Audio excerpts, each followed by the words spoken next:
Assalamualaikum warahmatullahi wabarakatuh. Allahumma salli ala Muhammad wa ala ali Muhammad. Sebelum kita mendengarkan firman Allah kepada Ruqayyah ini, saya menyarankan anda menonton dahulu video-video yang telah dipin. Okey, jom kita dengarkan firman Allah yang ini. Orang-orang yang menolong Muhammad Qasim dengan ikhlas di jalan Muhammad sallallahu alaihi wasallam akan masuk syurga tanpa hisab. 22 Januari 2024. Wahai hambaku, katakan kepada hamba-hambaku, aku Tuhanmu, tiada Tuhan selain Allah.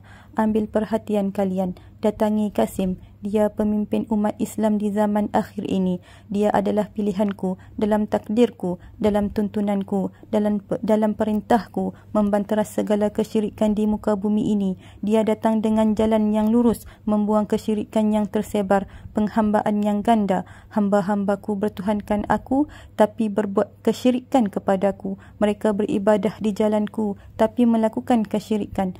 Qasim melakukan pekerjaannya untuk takdirnya di masa akan datang, memanggil umat-umat Muhammad di jalan Muhammad dalam kasih sayang tanpa bertikaian kerana pengikutnya berada dalam berkahku. Orang-orang yang berjalan di jalan Muhammad dengan keridhaan dan kasih sayang satu sama lain, dan aku menempatkan dalam barisan istimewa iaitu syuhada. Syuhada itu orang yang bersih dari syirik, dengki, hasad dan hasud, dan tidak menghamba pada manusia selain hanya aku saja. Menjauhkan perintah manusia dalam penghambaan kepadaku, tapi keyakinannya kepadaku besar sehingga tiada ketakutan darinya kecuali aku saja Tuhannya. Tiada Tuhan selain Allah. Dia melakukan pekerjaannya hanya untukku saja di jalanku dalam penghambaannya kepadaku.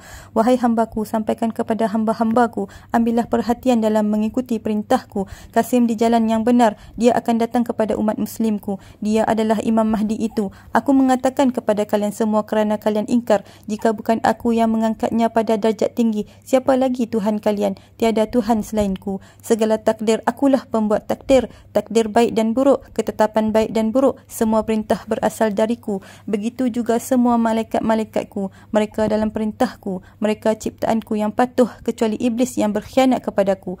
Apakah kalian tidak merasa tipu dayanya? Setan tidak bisa menyerupai Muhammad. Semua saksiku yang aku beri mimpi bertemu dengan Muhammad. Bukankah itu saksi bagimu? Jika setan tidak bisa menyerupai kekasihku Muhammad, mereka benar mendapatkan kabar dari Muhammad untuk ikuti Qasim, dan kalian mendengar orang-orang yang bersaksi. Muhammad memberi kabar kepada hamba-hamba pilihanku sehingga mereka bermimpi Muhammad memberi kabar, datangi Qasim, ikuti Qasim, atau Muhammad terlihat dalam barisan pembela Qasim jika Qasim benar. Wahai hambaku, lakukan perintahku sampai aku menjelaskan berkali-kali kepada engkau saksiku. Jika ucapanku datang dari Tuhanmu, tiada Tuhan selainku, Tuhan semesta alam yang memberikan engkau mimpi sebagai kabar. Jika aku berkata kepadamu dalam mimpimu, jangan berbuat syirik kepadaku ya hambaku, dan aku perintahkan engkau jangan melakukan kesyirikan kepadaku kerana tiada ampunan kepada dosa syirik. Aku tidak ingin saksiku melakukan kesyirikan sedangkan aku menyampaikan pesanku kepadanya, dan dia berbicara denganku di arasku di dalam mimpinya jika engkau tidak pernah lakukan itu.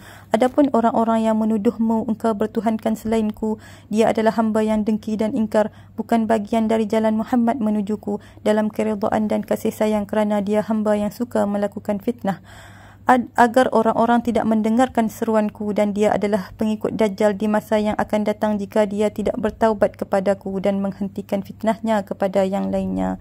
Aku maha mengetahui hambaku yang berada di jalanku dalam kasih sayang dan bukan dalam kedengkian. Kerana anugerahku kepada siapa yang aku kehendaki, tidak ada alasan baginya mengatakan seseorang itu dalam fitnah Dajjal kecuali dia tidak melakukan keburukan kepada orang lain. Hanya orang-orang yang menyelamatkan dirinya yang berkata seseorang bukan dalam fitnahnya.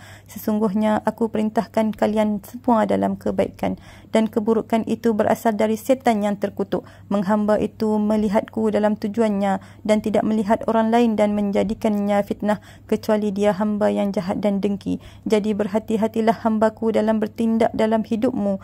Penghambaanmu cukup kepadaku dan lakukan pekerjaanmu sehingga damai sejahtera hamba-hambaku lainnya tanpa pertikaian. Wahai hambaku, seseorang itu datang kepadaku tidak membawa dosa orang lain tetapi menyembunyikannya. Kelak aku akan membuka aibnya di antara semua hamba-hamba ciptaanku dimulai umat Adam hingga Muhammad. Aku akan beritahu keburukannya di antara semua hamba-hamba yang datang kepadaku di persidangannya di hari kebangkitan. Seseorang yang buruk bagi orang lainnya, aku akan perlihatkan tuduhannya kepada semua hamba-hambaku di hari kebangkitan, sehingga dia sangat malu ketika itu sebagai orang yang menjadikan orang lain fitnahnya. Bertaubatlah hambaku, sehingga kalian orang-orang yang tanpa kesalahan di hadapanku kelak, sehingga kalian berada dalam barisan syuhada. Orang-orang yang membantu Kasim, aku tempatkan dalam barisan syuhada tanpa hisap memasuki syurga, dan orang-orang yang berjalan di jalan Muhammad dalam kasih sayang tanpa pertikaian dalam perkumpulan Kasim menjalankan perintahku sebaik-baik perintah, menjadikan perintahku adalah pekerjaannya dengan ganjaran akulah Allah pemberi ganjaran itu. Hanya orang-orang pilihannya membagikan kesaksianku, dan dia akan aku jadikan orang-orang yang berjalan di jalan Muhammad tanpa ketakutan kepada yang lainnya, sehingga mereka orang-orang yang tangguh menjadikan perintahku ketaatannya atas penghambaannya. Aku adalah Tuhan, tiada Tuhan selainku baginya, dan aku bersaksi kerana menyelamatkan umat Muhammad yang ingkar jika Kasim benar-benar dalam takdirku. Ia pemimpin umat Islam ketika takdirnya telah dicapainya. Wahai hambaku, saksimu dalam pilihanku dan orang-orang yang membagikannya, mereka akan berada di barisan terdepan dari semua hamba-hambaku.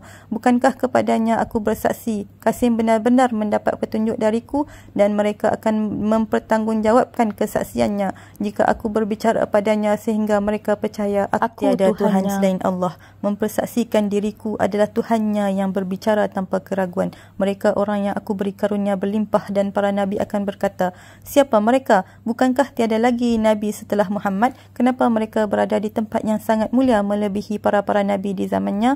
Mereka saling berkasih sayang di jalanku, dan mereka percaya kepadaku sehingga mereka memanggil orang-orang agar terpanggil kerana kesaksianku.